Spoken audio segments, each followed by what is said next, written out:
How to use Away Mode.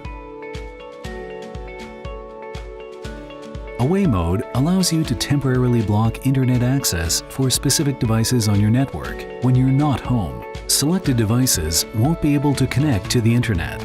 This prevents hackers and other threats from connecting to those devices through your home network, connecting to your home network through those devices. To use Away Mode, tap the gray home icon. Now tap Setup. Select the devices you want to block from your Wi-Fi network when Away Mode is active. When you're done, tap the check mark on the upper right corner.